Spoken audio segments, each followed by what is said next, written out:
So this is a farm which is on a 6-hectare piece of land, which is being done and being implemented an effective and powerful land use and management planning. As you can see here, we've got this block of a controlled pasture using these energizers, which are electric energizers. They control and manage the way cattle graze.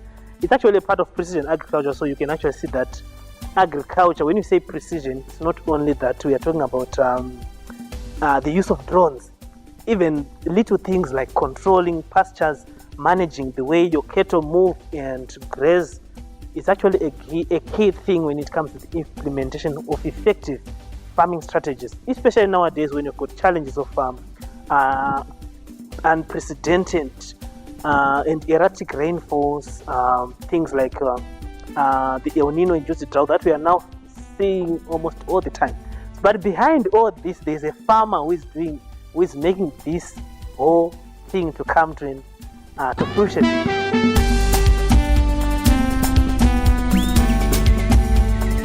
Hi everyone, I'm Patricia Moyo, a businesswoman, a director and co-founder of Nutrition for Africa.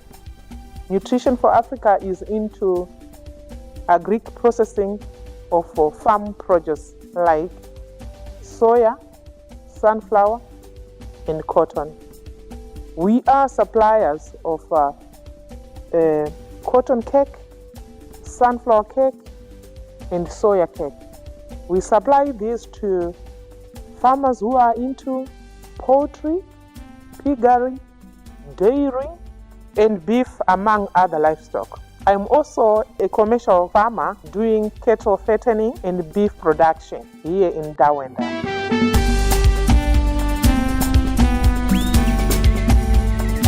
She's actually an amazing farmer when it comes to the business of agriculture. So what you are seeing here is just a part of the puzzle.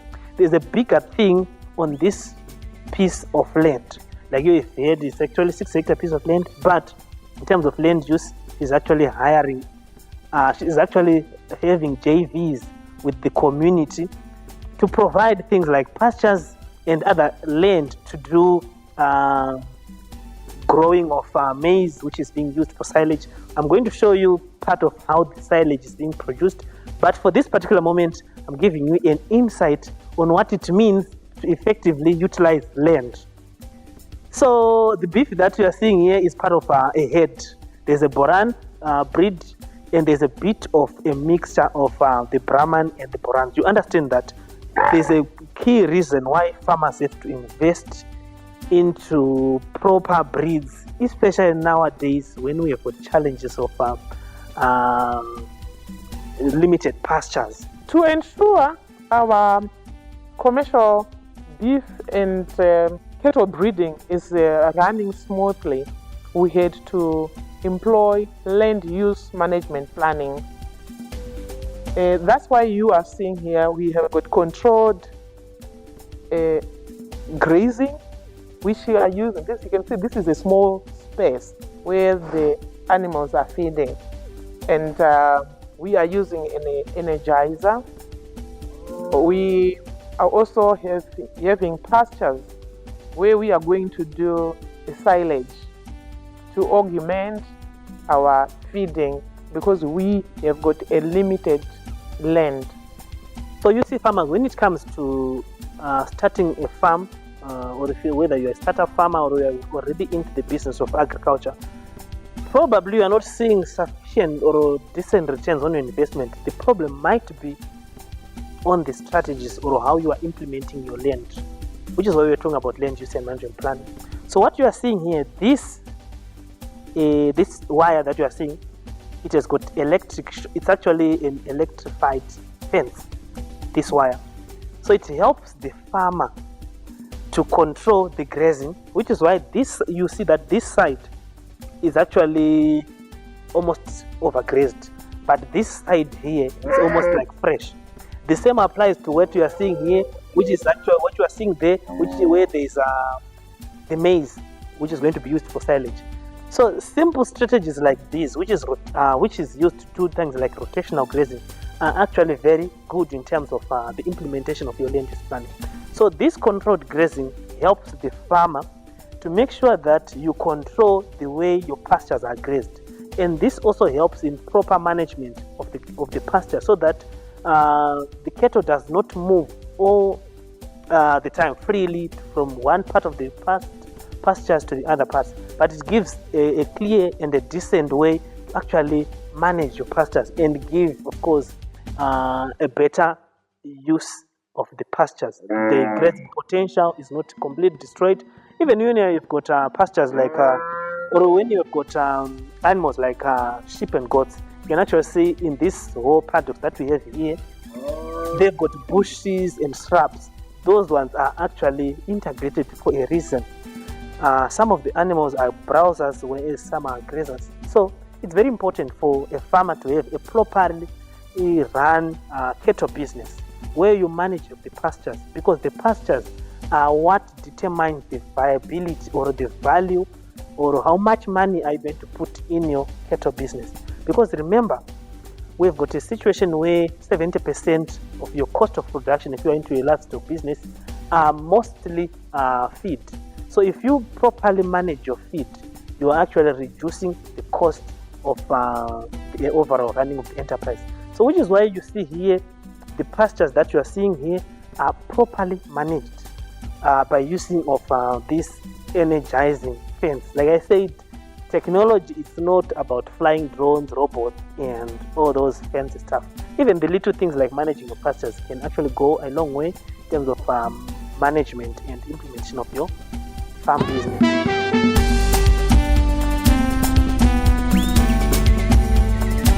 As in any business, it's very risky to put all your eggs in one basket. So I decided to venture into commercial cattle fattening and beef production. So what you're seeing here is that we've got these cattle. As you can see, these cattle are actually selectively grazing and browsing on this shrub, which is also nutritionally healthy. During this time of the season, it's also very important to have controlled grazing, because the nutritional composition of our grasses and the pastures will be a bit higher, close to 18% in terms of crude protein, of course depending on the type of the vegetation. And as you can see here, the cattle is actually enjoying this lush green vegetation, which is actually a key thing. But not forgetting to see that all this other part is almost overgrown. We are now going to move to this other part of the paddock. The whole paddock, this is a paddock which is basically 2 hectares. But in terms of controlled grazing, you can actually move effectively very well from this part to the other 6 parts which are there, because we have to effectively utilize this one. And you can actually see that even in terms of the health of the health of our cattle is actually top notch. Not forgetting that we had a recent drought or a recent dry spell. But if you look even the bulls that we have here, it's actually performing very well. But in terms of the strength, you can actually see that it's healthy and with the potential to actually deliver and perform very well. Of course, I understand that the bulls shouldn't be always fat, but this one is not fat, it's fit, which is why we've got these young calves. They are all product of this bull. It's actually something that is very amazing. So on this farm, it's not only about the performance or the genetics, it's also about effective management of the operation, which encompasses things like selection of the proper bulls, selection of the proper, if we are doing artificial insemination, proper semen from a very good selection of the intended breeds. Of course, what you are seeing here, we've got some of the animals which we buy from our neighboring farmers. But the most important part is grading up. We also buy semen from the best bulls, of course, in the country. And not, of course, we've never bought something that is too pricey, because the most important thing is, as we have heard from the farmer, this is an enterprise which focuses on cattle pen fattening. So in pen fattening, we mostly consider the beef, the bone to meat ratio. So we do not care much in terms of the pricing which we buy the cattle, Of course, we are very sensitive because we can't buy a cattle that is, or a cow, or a bull, or a steer that is overpriced. Because in terms of the pricing at the auction or at the butcheries or the abattoir, the most key thing is not necessarily the breed. The breed is only relevant when you are doing breeding for other farmers to then buy breeding stock. But when it comes to commercial or to pen fattening, the most important factor is the bone to meat ratio. The breed is only a part of the puzzle because it determines how much are we going to get in terms of the weight. It determines the feed conversion efficiency because the feed conversion efficiency controls how much that cattle is going to spend time in the feedlot. So this is what then helps us to, if a cattle is of poor quality in terms of the genetic makeup and in terms of the frame of the cattle, we're going to spend so much money in the feedlot, or we are going to spend so much time, more than even 70 or more than 100 days in the feedlot, which is going to be very expensive. Contrary to the profit that we are supposed to get as farmers, it's something that is actually something that is supposed to be taken seriously, and we take that serious in terms of the selection. So, farmers, if you are to invest in the business of agriculture, it's not only about the excitement or the joy that you are supposed to have, but it's more to do with the investment, the money that you are going to put. And remember, like I always talk about, it's time, value of money, as well as the return on investment on that money.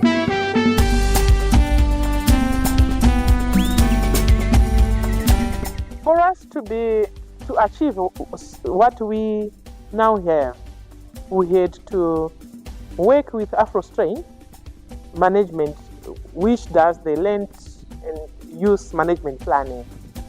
Without having this organization, I don't think we were going to manage to achieve what we have done so far. We had our fair challenges, but if it was not AfroStrain who came to advise us on exactly what to do, I think we were going to lose a lot of money by doing trial and errors. But we hit the ground going when they came into the picture of what we were supposed to be doing at the right time. So I really want to thank AfroStrain. They know what they are doing. I'm a proud woman following exactly what they told us to do.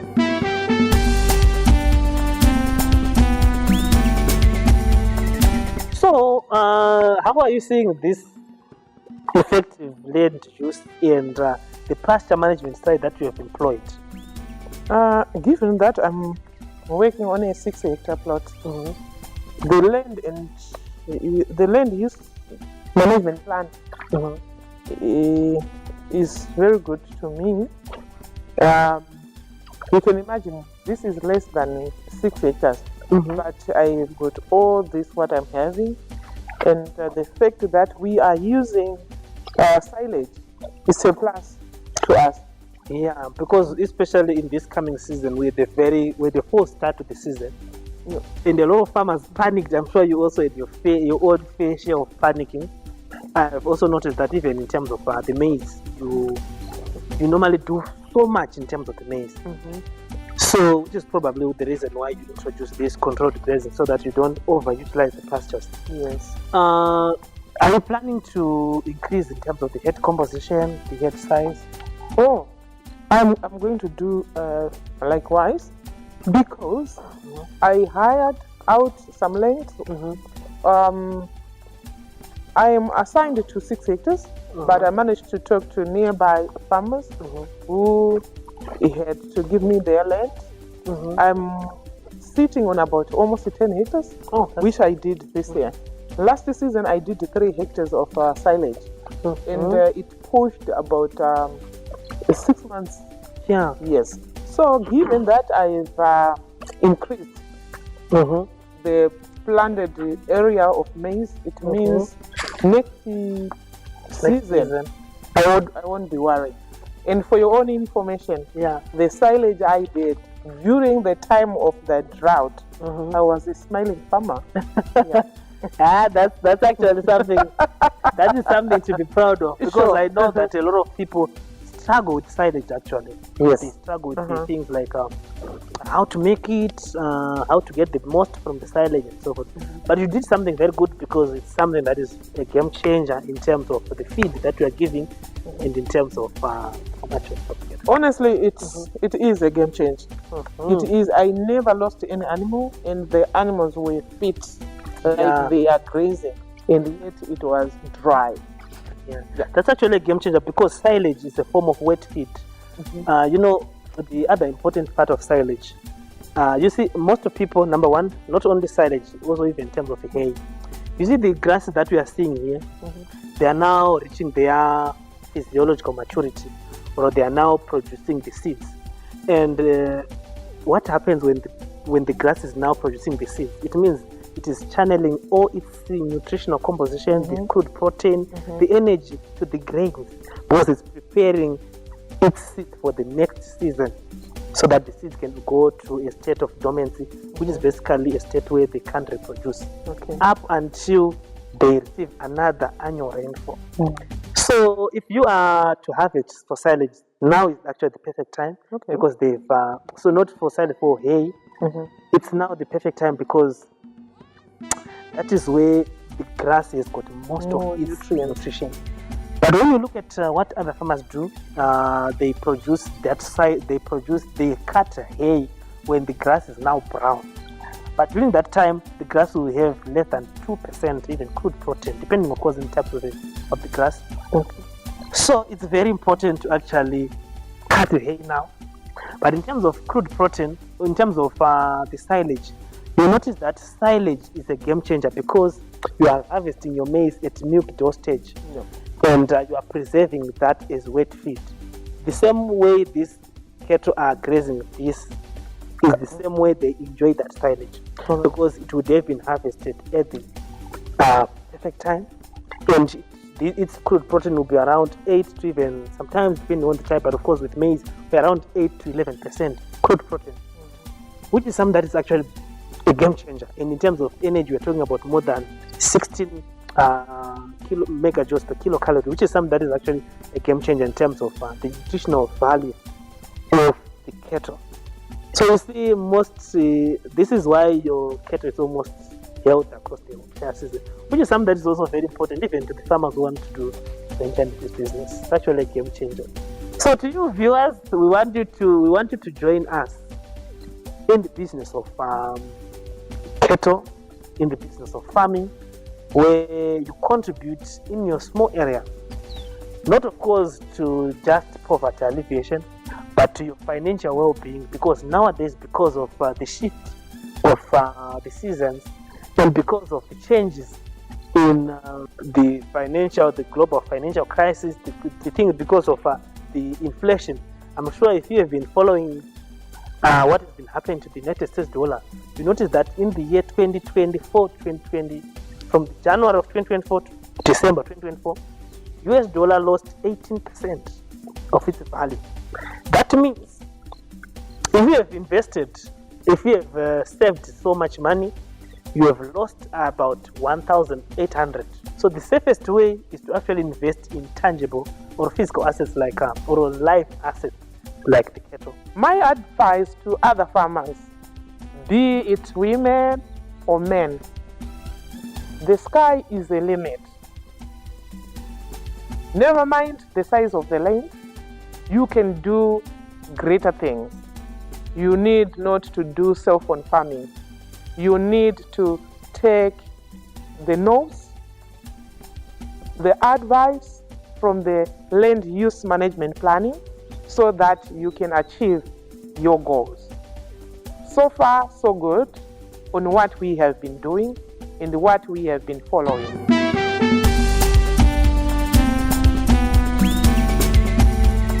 So farmers, we have seen how others have scaled up from the thought process to the implementation.